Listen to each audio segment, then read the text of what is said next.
वाक्य एक परंतु उसके ध्वन्यर्थ अनेक है। अभिधार से एक है। अभिधार कहते हैं साक्षात संकेतित अर्थ को कहते हैं अभिधार। जहां किसी शब्द का साक्षात कोशगत अर्थ निकलता हो, डिक्शनरी का अर्थ निकलता हो, उसका नाम है अभिधार। लक्षण कहते हैं वहां जहां पर तीन शर्तें हों। मुख्य अर्थ में बाधा हो, तब मुख्य अर्थ से संबंधित रूढ़ी या प्रयोजन से कोई अन्य अर्थ ले लिया जाए, उसका नाम है लक्षण। मुख्यार्थ बाधे तद योगे रूढ़ितोथक प्रयोजना अन्योर्थो लक्ष्यते यत्सा लक्षणा रूपिता क्रिया। मुख्य अर्थ में बाधा होकर, पहली शर्त मुख्य अर्थ में बाधा, फिर मुख्य अर्थ से संबंधित कोई दूसरा अर्थ लिया जाए, और जो अर्थ लिया जाए वो या तो रूढ़ी के अनुसार हो या प्रयोजन के अनुसार हो। जैसे वो कार्य करने में बड़ा कुशल है। अब कुशल शब्द का अर्थ क्या होगा? कुश को लाने में जो चतुर हो उसका नाम कुशल। परंतु यहां पर कुश का कोई मतलब नहीं है। वो रसोई करने में बड़ा कुशल है, यहां पर कुश का क्या मतलब? वो बीड़ा बजाने में बड़ा कुशल है, नृत्य में बड़ा कुशल है, यहां पर कुशल का क्या अर्थ? कुशल लाती थी कुशला। भाई कुश को लाने में भी बड़ी चतुराई चाहिए। कुश को यदि कोई उंगली से पकड़ करके तोड़ेगा तो कुश की धार इतनी तेज है उसकी दोनों ओर की कि हाथ कट जाएगा, खून निकल आएगा। तो जो कुश को लाने वाले हैं, जो चतुर व्यक्ति हैं, वो कुश को हाथ में लपेट करके फिर कुशोत्पाटनी के अमावस्या के दिन अस्त्राय फट ऐसा कहकर के, फट फट ऐसा कहकर के फिर उखाड़ेंगे, तो वो कुश जो है वो जड़ से उखड़ करके पूरा चला आएगा और हाथ में लगेगा नहीं। तो कुश को लाना हर एक की बात नहीं है, बस की। परंतु कुशल शब्द उसका कुश के साथ में कोई संबंध नहीं रहा, केवल चतुराई के साथ में संबंध हो गया। तो कुशल शब्द रूढ़ हो गया, चतुर के अर्थ में उसका जो शब्दार्थ है वो शब्दार्थ कहीं चला गया। इसी तरह से वो बड़ा प्रवीण है। प्रवीण किसको कहेंगे? बोले जो बीड़ा बजाने में बड़ा कुशल, परंतु रसोई करने में भी तो प्रवीण हो सकती है बहू। तो वहां पर प्रवीण का बीड़ा के साथ में रसोई का कोई संबंध नहीं है, परंतु प्रवीण शब्द रूढ़ हो गया चतुर के अर्थ में, तो इसको हम कहेंगे रूढ़िगत अर्थ। प्रवीण कुशल ये रूढ़ी के अर्थ हो गए। इसी तरह से प्रयोजन के आधार पर भी अर्थ निकाला जा सकता है। जैसे उसका घर गंगा के किनारे है, गंगायाम घोषा। अब यहां पर जब ये कहा गया गंगायाम घोषा, तो गंगा शब्द का अर्थ गंगा की धारा न होकर के गंगा के किनारे हुआ। गंगायाम घोष का मतलब है गंगा के किनारे उसका घर है। परंतु एक प्रयोजन भी सिद्ध हो रहा है। गंगा कहने से पता लग रहा है कि उसका घर बड़ा शीतल है, पवित्र है। तो शैत्य पावनत्व ये प्रयोजन भी गंगा शब्द के द्वारा सिद्ध हो रहा है। गंगा शब्द का मुख्य अर्थ में बाधा हुई, माने धार में, प्रवाह में किसी का घर हो नहीं सकता है। तो गंगायाम का अर्थ गंगा की धारा न होकर के गंगा का किनारा लिया। तो मुख्यार्थ बाधा होने पर कहीं दूसरा अर्थ लिया गया, और दूसरे अर्थ में कहीं रूढ़ी और प्रयोजन भी है। प्रयोजन क्या है कि उसका घर बड़ा पवित्र है, बड़ा शीतल है। तो यहां पर वो शैत्य पावनत्व रूपी जो धर्म है वो भी प्रकट हो रहा है। तो यहां पर ये सखागण लक्षणा के द्वारा अर्थ नहीं ले रहे हैं, बल्कि व्यंजना के द्वारा अर्थ ले रहे हैं। गंगा के तट पर घर है, ये तो हुई लक्षणा, परंतु घर बड़ा पवित्र है, ये हो गई व्यंजना, ये ध्वनि। गंगा माने यमुना की धारा, ये हो गई अभिधार। धारा न होकर के गंगा का तट, ये हो गया लक्षणा, और घर पवित्र है, ये हो गई व्यंजना। एक ही बात में तीनों चीज आ गई। उसका घर गंगा में है, इसका अर्थ गंगा की धारा, बोले ये नहीं हो सकता है, तो धारा अर्थ ग्रहण करना ये हो गया अभिधार। धारा के स्थान पर गंगा तट, ये हो गई लक्षणा, और घर पवित्र है, शीतल है, ये जो भाव प्रकट हो रहा है ये हो गई व्यंजना। तो यहां ध्वनि के द्वारा बहुत से अर्थ निकलते हुए चले जा रहे हैं और उन ध्वनि के अर्थ को ही प्रकट कर रहे हैं। तो श्री कृष्ण गतोस्तमर्का, इसकी तरह से वनम एति मुकुंद, मुकुंद वन में आ रहे हैं। इसका अर्थ अब बटवा पटलई सुभाषिषम पृष्ठतई शांत ऋचाभ मंत्रतई अभिषिंचतो। जितने भी ब्राह्मण बालक थे उन ब्राह्मण बालकों ने इस शब्द का अर्थ क्या सुना, वन में एति मुकुंद, मुकुंद वन में जा रहे हैं। अब जितने भी ब्राह्मण हैं, ब्राह्मण बालक, वे इसका अर्थ क्या निकाल रहे हैं कि बटवह, अरे ब्रह्मचारियों,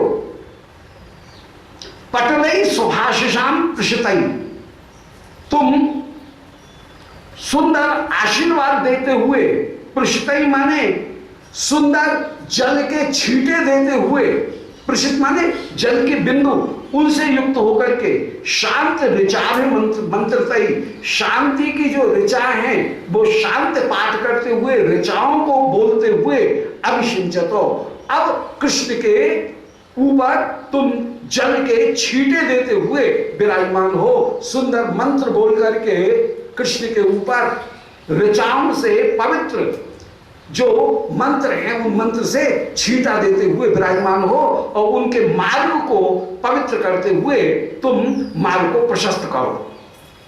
दर्भ पाणेय, अपने हाथ में कुश लेकर के अभिषिंचतो, तुम उनको अभिषिंचित करो। तो बटवा माने, अरे बटु जनो पटलई सुभाषिषाम, सुभाषिषों के समूह से, पृष्ठतई शांत ऋचाभ मंत्रतई, और शांति की जो ऋचाएं हैं उनका पाठ करते हुए अभिमंत्रित जल की बिंदुओं के द्वारा अभिषिंचित दर्भ पाणेय, कृष्ण के ऊपर जल के छींटे दो। हरिम अग्रे अवजताश निर्वृतम, और श्री हरि आ रहे हैं, इसलिए निर्वृतम परम आनंदित होकर के भगवान का तुम दर्शन करो, हरि का दर्शन करो। ये ब्राह्मणों के लिए अर्थ हो गया। अब पितरों के लिए क्या अर्थ हुआ, वाक्य एक ही है, वही वनम एति मुकुंदा। इस वाक्य का पितरगणों ने क्या अर्थ लिया कि श्री पर्जन्य महाराज जो आकाश में बैठे हुए नंद बाबा के पिता पर्जन्य, जो आकाश में बैठ करके श्री वरीयसी कन्हैया की दादी जी, उन दादी जी के साथ में कन्हैया के बाबा श्री पर्जन्य जो आकाश में विराजमान हो रहे हैं, वे अर्थ क्या ले रहे हैं कि नए बल्लभ माम बलाद एता निज नत्तुर मुख पंकज अमृतई शिश्री करवाण लोचने यद ते जीवित मेव नोत्सहे। वे श्री पितामह पर्जन्य महाराज उस समय कह रहे हैं कि नए बल्लभ, कि अरे गोप, कोई उनका सेवक है, उस सेवक से कह रहे हैं, पितरगण जो हैं वे कह रहे हैं कि नए बल्लभ माम बला देता है, कि अरे गोप मुझे जल्दी से यहां से ले चल। निज नत्तुर मुख पंकजाम मृतई, मैं अपने नाती के मुख पंकज का दर्शन करना चाहता हूं। बाबा कह रहे हैं कि मैं अपने नाती के मुख का दर्शन करना चाहता हूं, ये पर्जन्य महाराज कह रहे हैं।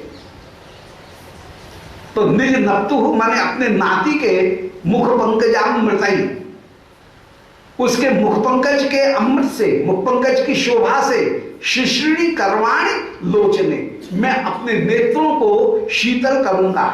यद्र ते जीवित मेव नोत्साहे, हाय कृष्ण का मुख दर्शन किए बिना मैं जीवित ही नहीं रह सकता, ऐसे भी कह रहे। अब जितनी भी प्रियागण हैं उनके सामने जब ये वचन प्रियागणों ने सुना कि वनम एति मुकुंदा, तो प्रियागण क्या कह रही हैं कि रचयान मिशम विशारदे जड़ती वंचकम अंचकम मुदा निवृतेन पथा भजे बने प्रिय संकेत कुंज मंदिरम। देख श्याम सुंदर अब वन में आ रहे हैं, तो अब हमारा काम भी ये है कि रचयान मिशम, तू चिंता मत कर। सखी युद्धेश्वरी से कह रही है कि अभी सखी तू चिंता मत कर, रचयान मिशम, हम कोई न कोई मिशम माने छल अवश्य रचना करेंगे। मैं ऐसी योजना बनाती हूं तुझे चिंता करने की जरूरत ही नहीं है। मैं ऐसी योजना बनाती हूं कि तुझे श्याम सुंदर से मिला दूंगी, और श्याम सुंदर से मिलाने के लिए किसी को भी पता नहीं लगेगा। तो रचयानि विषम, मैं ऐसा छल ऐसी योजना करती हूं हे विशारदे, हे चतुरी, कि जन जरती वंचकम, जिससे सासू जी वंचित हो जाए, वृद्धा जिससे वंचित हो जाए, हम कब कहां गई उनको पता ही नहीं लगेगा। अंचकम मुदा, और जो मोद को प्राप्त करने वाला है, अंचकम मुदा, आनंद जो है उसको प्रदान करने वाला है, ऐसे हम कोई छल को करेंगे। निवृत्तेन पथा भजे बने, अरे सखी हम निवृत्त मार्ग से, छिपे हुए मार्ग से अभी वन में जाती हैं, और प्रिय संकेतित कुंज मंदिरम, प्रिय संकेतित कुंज मंदिर में अभी हम गमन करते हैं। इसी समय सखी किम करवई रवई रवई धृत तरसा हरि गोपुरोदितई बलवी अधरोढ़मप्य हम न हृदय स्पंद बपुर समर्थता। अब श्री राधा रानी क्या कहने लगे? श्री राधा रानी कह रही हैं, कोई सखी कह रही है, बोले अरे सखी देख श्याम सुंदर जा रहे हैं, अपन जल्दी से बलवीर पर चढ़ करके श्याम सुंदर का मुख दर्शन करें। उस समय किशोरी जी कह रही हैं कि सखी किम करवई, अरे सखी तू बता मैं क्या करूं, क्या करूं। रवई अवैध तरसा, रवई माने इस वचन को सुन करके कि वन में मुकुंदा, इस वचन को सुन करके अवैधित तरसा, जिसके हृदय में तरसा माने प्यास अत्यंत अत्यंत बढ़ गई है, ऐसी मैं क्या करूं, क्या करूं। हर गोपुरोदितई, अरे सखी श्री श्याम सुंदर गोपुर उनके पास में आ गए हैं, और गोपुर पर चढ़ करके मैं कैसे श्याम सुंदर का दर्शन करूं। बलवी के ऊपर चढ़ करके, अटारी पर चढ़ करके, अटा पर चढ़ करके मैं श्याम सुंदर का कैसे दर्शन करूं। हरि गोपुरोदितई, श्री कृष्ण तो प्यारे तो इस समय गोपुर मान सिंहपुर के सामने पहुंच रहे हैं। बल भीम अधरोम अप्यहम, मैं आज बलवी माने इस अटारी के ऊपर, हाय मुझ पे तो चढ़ा नहीं जा रहा है। उत्सुकता में इतनी हाथ पांव फूल गए हैं। श्री किशोरी जी कह रही हैं, बोले अरे सखी मैं बलवी पर चढ़ने में समर्थ नहीं हूं। बलवीम अधरोम अप्यहम न दधे, मेरी सामर्थ्य नहीं है। स्पंद बपु समर्थता, मेरा शरीर स्पंद बपु कांप रहा है, और आज समर्थताम, आज मेरे हृदय में समर्थता न दधे, मैं सामर्थ्य को धारण नहीं कर पा रही हूं। ऐसे एक ही वाक्य, परंतु एक ही वाक्य को जिन्होंने भी सुना वे सब के सब अपूर्ण रूप से व्याकुल हो रहे हैं। अब कोई सखी युद्धेश्वरी के श्रृंगार को कर रही है, उस श्रृंगार को भी हटा करके युद्धेश्वरी कह रही है, बोल अरे सखे तू श्रृंगार छोड़, कहीं ऐसा न हो श्याम सुंदर निकल जाए और तू श्रृंगार करती रह जाए। अल कई अलम अत्र संस्कृतई, अलगों को सजाने की जरूरत नहीं है। मदरोप्यस्तु मनाव्रतम, आज मेरा वक्षस्थल भी अपे अस्तु तमाम अनाव्रतम, मेरा वक्षस्थल उसमें मैंने अभी आभूषण धारण किए हैं कि नहीं, मेरा पल्लू कहां जा रहा है इसकी भी चिंता छोड़, इसकी भी चिंता छोड़। सकृदप्यवलोक्य माधवम, इस समय माधव का एक बार दर्शन करूं। सखी जीवे हम इतो विमुंचमाम, मैं जीवित हो जाऊंगी। अरे सखे मुझे छोड़ दे, छोड़ दे, प्यारे का दर्शन कर दे। तो ऐसे एक ही वाक्य उसको जितने लोग सुनते हैं उन सब के द्वारा अलग अलग ध्वनि अर्थ निकलता है।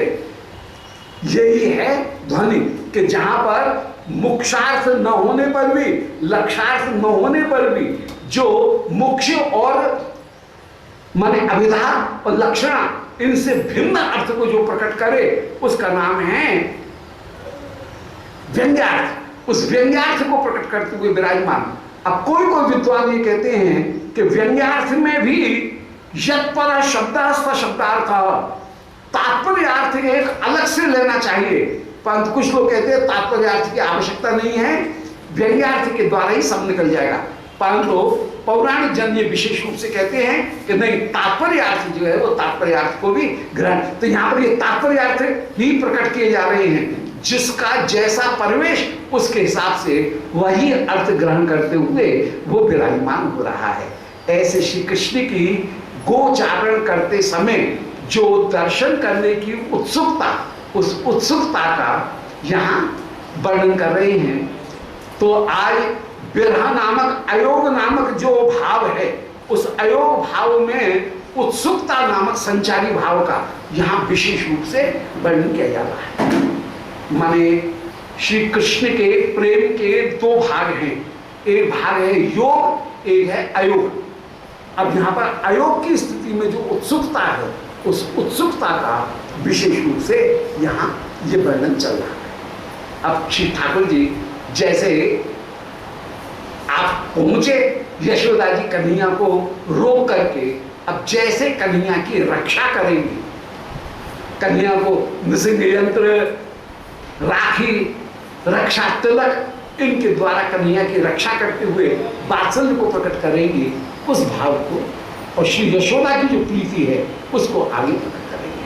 बोलो वृंदावन बिहारी लाल की गोविंद जय जय गोपाल जय जय गुरुमति दयांद्रा तुलसी काननम यत्र यत्र पद्मवनानि च पुराण पठनम यत्र तत्र संदिहितो हरि पूर्वान्धे धेनु विंदई विपिन मनसुतम गोष्ठलोकाभिजातम कृष्णम राधाप्तिलोलम तदभिप्सुतकृते प्राप्त तत्कुंड तीरम राधाम चालोक्य कृष्णम कृतगमनाम आर्यार्कार्चनायै दृष्टाम कृष्ण प्रवृत्तियै तुरंत निज सखी वर्तनेतां स्मरामि।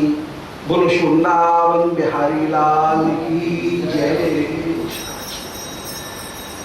परम मंगल श्रीमद कृष्ण भावनामृत महाकाव्य तदनंतर्गत श्री पूर्वांध लीला में श्री श्याम सुंदर जैसे गैया चराने के लिए जा रहे हैं, उस लीला का श्री विश्वनाथ चक्रवर्ती पाद मानसी स्मरण करते हुए साधकों को उस लीला का लोभ उत्पन्न करते हुए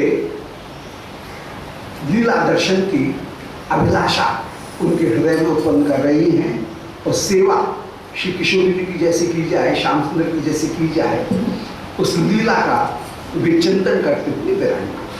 तो लीला चिंतन में ये श्री श्याम सुंदर के वृंदावन में गैया चराने जाने की लीला का यहाँ पूर्वांध लीला में यह अपूर्ण रूप से गायन किया जा रहा है।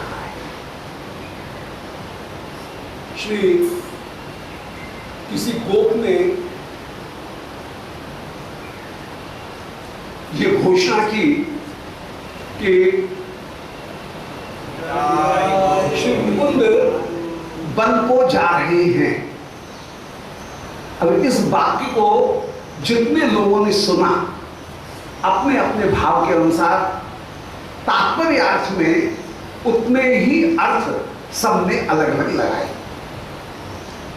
जैसे काव्य प्रकाश में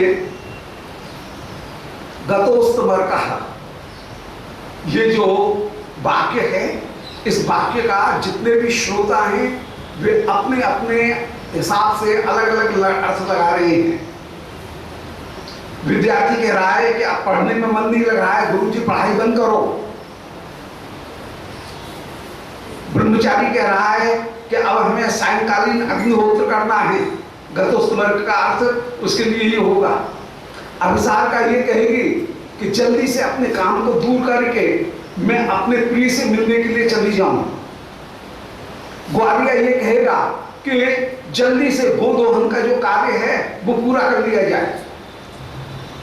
वाक्य है एक, सूर्य अस्त हो रहा है, परंतु पात्रों के अनुसार, परिवेश के अनुसार उसके अर्थ सब जगह अलग अलग। ऐसे ही किसी गोप ने जब ये घोषणा की, ये सूचना दी कि श्री कृष्ण आज बल को बढ़ा रहे हैं, इस घोषणा का जितने भी श्रोता हैं उनके श्रोता अलग अलग अर्थ ले रहे हैं, सब व्याकुल हो रहे हैं। और पूर्व प्रसंग में ये कह आए कि श्री यशोदा जी रोहिणी जी के साथ में श्री तुंगी जी, श्री पीवरी जी, श्री कोवलया जी, श्री अतुल्या जी और जितनी भी अंबिका किलांबा प्रभृति धायगण, श्री जितनी भी ब्रज की वात्सल्यवती गोपिकागण, उन वात्सल्यवती गोपिकागणों को संग में लेकर के श्री यशोदा एकदम व्याकुल हो रही हैं। जैसे प्रोषित भर्तिका की जगह की तुलना में प्रवत्सित भर्तिका, उसकी वेदना ज्यादा होती है, वो ज्यादा हृदय को चुभती है। पति चला गया, उसकी अपेक्षा पति जा रहा है, उस समय की जो वेदना है वो कहीं अधिक मार्मिक होती है। वो उसी मार्मिकता का यहां विशेष रूप से वर्णन कर रहे हैं। तो प्रोषित भक्त का जो जिसका पति परदेश चला गया है, उसकी वेदना तो कहीं हृदय को छूती ही है, परंतु उससे भी ज्यादा जो बिछोड़न के क्षण हैं वे ज्यादा मार्मिक होते हैं, ज्यादा हृदय को कहीं छूने वाले होते हैं।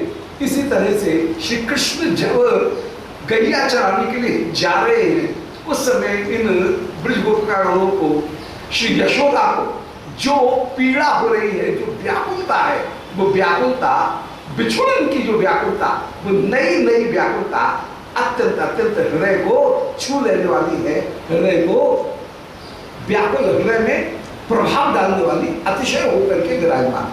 और श्री यशोदा जी कन्हैया को उस समय छाती से लगा करके कह रहे हैं कि हाय हाय, इन ब्रजराज को क्या हो गया जो मेरे पुत्र को ऐसे कठिन गोचारण के कर्म में ये प्रवृत्त कर रहे हैं। 42वें श्लोक में, 7वें सर्ग के 42वें श्लोक में पूर्व प्रसंग में कह आए थे कि अरुणाब्ज दलश्रेणी पते सुकुमार विमले पदोस्तले। बोले कहां तो लाल कमल के समान तेरे सुकुमार चरण तल और कहां तृणकंटक शर्कराकिता कौन सा कानन भूमि एशियाम। बेटा तू कहां जा रहा है? वो तृणकंटक शर्करा इनसे युक्त वन की वो भूमि जहां तू जा रहा है, अरे वो भूमि क्या तेरे चरणों को चलने के लायक है क्या? कितने कोमल तेरे चरण, अभी पांव में कांटा लग जाएगा, हाय कैसी हो। यशोदा एकदम विभल हो रही है, एकदम भावुक हो रही है। श्री यशोदा जी कह रही हैं कि हाय हाय, मृग नाभ रसोक्षता क्वते नवति नीता प्रतिमेव हातनु कुन सूर्य करा इमे प्रतिक्षण वर्धिष्णुतमा विशोलमणा। 43वां श्लोक है। श्री यशोदा व्याकुल हो रही है। ये रस की एक अपूर्व रीति है कि विरह में कभी तो विरही को जैसा मेरे हृदय का भाव है ऐसा सारा संसार दिखता है। जैसे मैं रो रही हूं ऐसे सारा संसार रो रहा है। कभी तो ये भाव आता है और कभी ये कि हाय मैं तो रो रही हूं और ये संसार हंस रहा है, ऐसा क्यों हंस रहा है।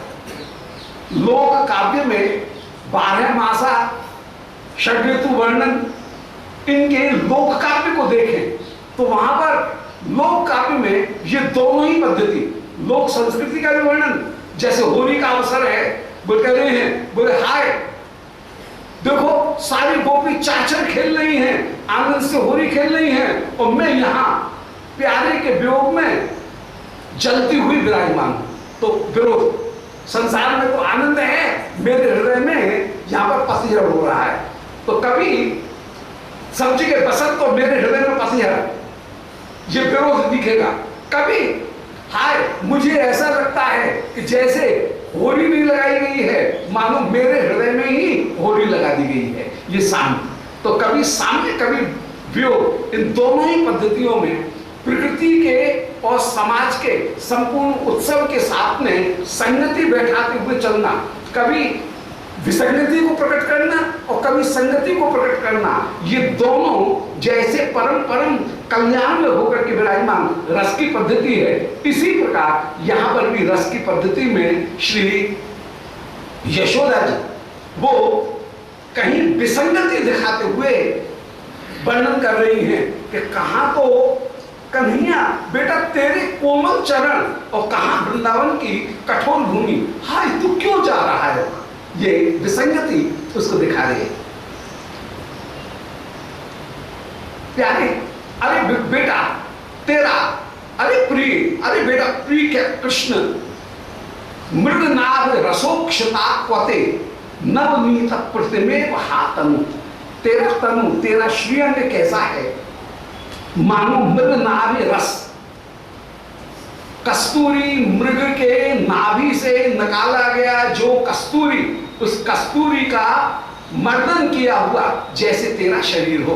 जैसे कस्तूरी नीले रंग की होती है, काले रंग की होती है, नीले रंग की होती है, ऐसे तेरे अंग की कांति भी कस्तूरी के समान, मृग मद के समान नील कांति तेरी विराजमान है। तो मृग नाभि रस माने कस्तूरी, मृग की नाभि से उत्पन्न होने वाला जो रस है उससे उक्षता तनु, तेरा श्रीअंग उक्षित होकर के माने लिप्त होकर के विराजमान, कस्तूरी का लेप किया हुआ जैसे शरीर। अब कस्तूरी का लेप नहीं किया गया हो तब भी श्री कृष्ण के श्रीअंग की कांति वो कस्तूरी की जैसी है। तो स्वाभाविक रूप में भी नील कांति होकर के तू विराजमान, और फिर श्रृंगार कराते हुए कस्तूरी का लेप भी तेरे ऊपर किया हुआ है। दोनों ही तरह से कस्तूरी के रस से उक्षित तेरा शरीर है। उक्षर कहते हैं ऊपर से जहां छिड़काव किया जाए उसका नाम उक्षर। मीमांसा में मार्जन, प्रोक्षण और उक्षण ये तीन अलग अलग क्रियाएं हैं। जहां उत्तान पानी हथेली ऊपर की तरफ आए उसका नाम है मार्जन। आप इष्टांग हुआ ये मार्जन है। उत्तान पानी होकर के जल के छींटे लेना उसका नाम है मार्जन। जहां अधः पानी होकर के जल के छींटे दिए जाएं उसका नाम है प्रोक्षण। मार्जन प्रोक्षण। अभ्युक्षण उसको कहेंगे हाथ में जल लेकर के, मुट्ठी में जल लेकर के मुट्ठी से जल डाला जाए उसका नाम है अभ्युक्षण। ये तीनों अलग अलग क्रियाएं हैं, मार्जन प्रोक्षण अभ्युक्षण। यहां पर कह रहे हैं कि मृगनाद रसोक्षता, जो कस्तूरी का चंदन और कस्तूरी उनके रस से जैसे उक्षित तेरा श्रीअंग है। किसी ने यो ही पूरा पूरा अंग उसके ऊपर कस्तूरी में कस्तूरी के रस उससे नहला दिया हो, उससे चीटा दे दी गई हो, ऐसा तेरा श्रीअंग अपूर्ण रूप से विराजमान। नवनीत प्रतिमेव हातनु, तेरा शरीर माखन के समान परम कोमल होकर के विराजमान। हाय ये शरीर क्या वृंदावन में विचरण करने लायक है क्या? गैयाओं के पीछे दौड़ भाग करने लायक है क्या तेरा ये शरीर? कौन सूर्य का इमेर प्रतिक्षण वर्धिष्णुतमा, कहां तो ये माखन के समान कोमल तेरा शरीर और कहां ऊपर से बेटा हाय कैसी तेज धूप पड़ रही है। अब माखन को तो यदि कहीं शीतल स्थान पर रखा जाएगा तब तो वो ठीक रहेगा, और यदि माखन को धूप में रख दिया जाए, आंच के ऊपर रख दिया जाए, वो तो पिघल जाएगा। ऐसा तेरा कोमल शरीर, और वो कहा कौन सूर्य करा इमे प्रतिक्षण वर्धिष्णुतमा, ये सूर्य की किरणें जो प्रतिक्षण वर्धिष्णुतमा अपने तेज को बढ़ाती हुई विराजमान हो रही हैं। कहां? ये सूर्य की किरण, विशोधना, जो विष को ही आज उगलती हुई विराजमान है, विष के समान पीड़ा देने वाली है। कहां? ये सूर्य की किरण है। बेटा धूप में काय को जा रहा है? अरे गैयाओं को संभालने के लिए अपने यहां पर बहुत से गोप हैं, वे गैयाओं को संभाल लेंगे। क्या तेरे बिना गैया जाएंगी नहीं? क्या तू क्यों इतना जिद कर रहा है कि मैं गैया चराने के लिए जाऊंगा, मैं गैया चराने के लिए जाऊंगा? ऐसी जिद मत कर, जिद मत कर। तो मृगनाभि मन कस्तूरी, उसके रस से उक्षित माने भीगा हुआ। कहां? तो तेरा शरीर जो कि नवनीत प्रतिमे, मानो माखन की बनी हुई कोई प्रतिमा हो,